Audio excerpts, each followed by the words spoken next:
1982 সালের 8 ফেব্রুয়ারি শীতের সকাল রাজধানীর মিন্টো রোডের মন্ত্রীপাড়ায় হঠাৎ করেই শুরু হয় অস্বাভাবিক তৎপরতা। মন্ত্রী ও বিচারপতিদের সরকারি বাসভবনের ছাদ, গ্যারেজ ও আঙিনায় অবস্থান নেয় বিপুল সংখ্যক সশস্ত্র পুলিশ। তাদের অস্ত্র তাক করা মিন্টো রোডের 40 নম্বর বাড়ির দিকে। সেটি ছিল তৎকালীন যুবমন্ত্রী আবুল কাশেমের সরকারি বাসভবন। Premium commercial space is now for rent. Featuring ample parking and excellent accessibility, this 4,200 square foot space is ready. Elevate your business and call us today. বাড়িটির সীমানা প্রাচীরেও উঠে অবস্থান নেয় পুলিশ। হ্যান্ডমাইকে বারবার ঘোষণা দেওয়া হচ্ছিল, পুরো বাড়ি ঘিরে ফেলা হয়েছে, কোনো চালাকি না করে আত্মসমর্পণ করতে হবে, নইলে পুলিশ ভেতরে ঢুকে পড়বে। কিন্তু ভেতর থেকে কোনো সাড়া মিলছিল না। পরিস্থিতি এতটাই উত্তেজনাপূর্ণ ছিল যে মন্ত্রীর বাসভবনে অভিযান চালানোর আগে স্বরাষ্ট্র মন্ত্রণালয়ের মাধ্যমে রাষ্ট্রপতির অনুমতিও নেওয়া হয়। সকাল গড়িয়ে দুপুর, পুলিশের ঊর্ধ্বতন কর্মকর্তাদের ছোটাছুটি, ওয়াকিটকির ব্যস্ততা আর সশস্ত্র সদস্যদের অবস্থান দেখে মিন্টো রোডে তৈরি হয় আতঙ্ক। সাধারণ মানুষের চলাচল বন্ধ করে দেওয়া হয়। আশপাশে ভিড় জমে উৎসুক জনতার। এক পর্যায়ে সশস্ত্র পুলিশ বাড়ির মূল ফটকের দিকে এগিয়ে যায়। ঠিক তখনই খুলে যায় ফটকের ছোট দরজা। ভেতর থেকে ধীর পায়ে বেরিয়ে আসেন চাদর জড়ানো এক ব্যক্তি, মুখের অনেকটা অংশ ঢাকা। পুলিশের অস্ত্রের নল ঘুরে যায় তার দিকে। তিনি এগিয়ে এসে দুই হাত তুলে দাঁড়িয়ে পড়েন। পুলিশ সদস্যরা তাকে ঘিরে ফেলেন, হাত পেছনে নিয়ে পরিয়ে দেন হাত করা। এরপর তাকে তোলা হয় পুলিশের ভ্যানে।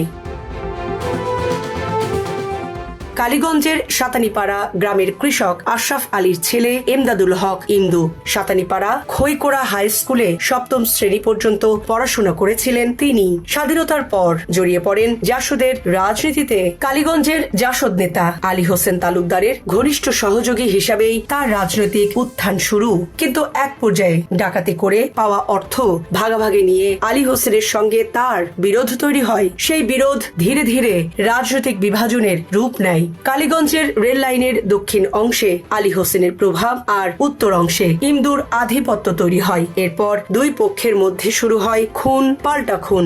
এই সংঘাতই ইমদুকে ধীরে ধীরে রাজনীতির কর্মী থেকে ভয়ঙ্কর সন্ত্রাসীতে পরিণত করে।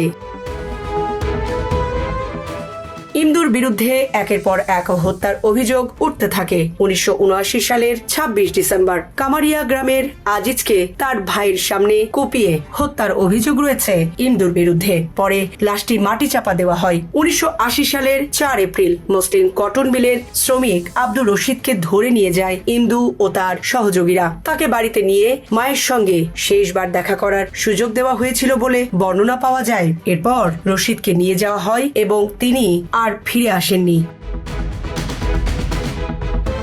পরের বছর 1981 সালের 4 এপ্রিল তেজগাঁও রেলওয়ে কলোনির বাসার সামনে শত শত মানুষের উপস্থিতিতে জাসদ নেতা আলী হোসেন তালুকদারকে কুপিয়ে হত্যার অভিযোগ ওঠে ইমদু ও তার বাহিনীর বিরুদ্ধে। এই হত্যাকাণ্ডের প্রতিবাদে কালীগঞ্জে সভা আয়োজনের প্রস্তুতিও নেওয়া হয়েছিল। কিন্তু প্রতিবাদ সভার প্রচারণার সময় মসলিন কটন মিলের কাছে হামলা চালানো হয়। 3 জনকে গুলি করে হত্যার অভিযোগ ওঠে ইমদু বাহিনীর বিরুদ্ধে। তাদের একজনের লাশ বাসের সঙ্গে বেঁধে এলাকায় ঘোরানো হয়েছিল বলেও বর্ণনা রয়েছে। ইমদুর বিরুদ্ধে শুধু রাজনৈতিক প্রতিপক্ষ হত্যার অভিযোগই ছিল না, অপহরণ, গুম এবং পরিবারের ওপর হামলার অভিযোগও ছিল বিস্তর।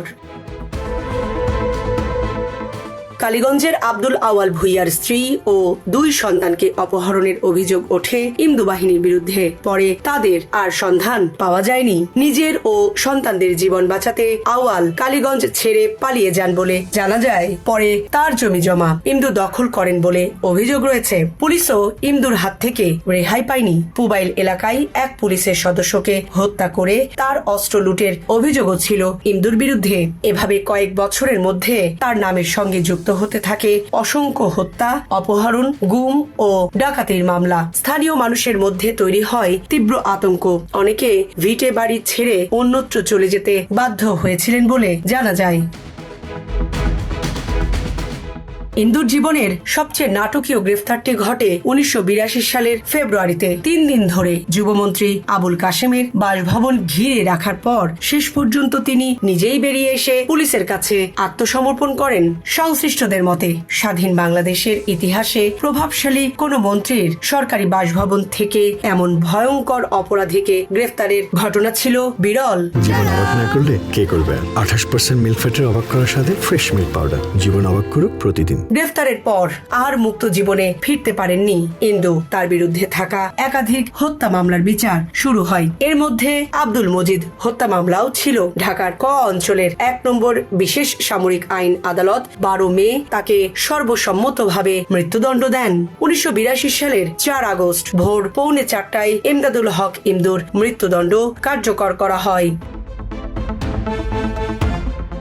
সামরিনা প্রীতি, ঢাকা এক্সপ্রেস।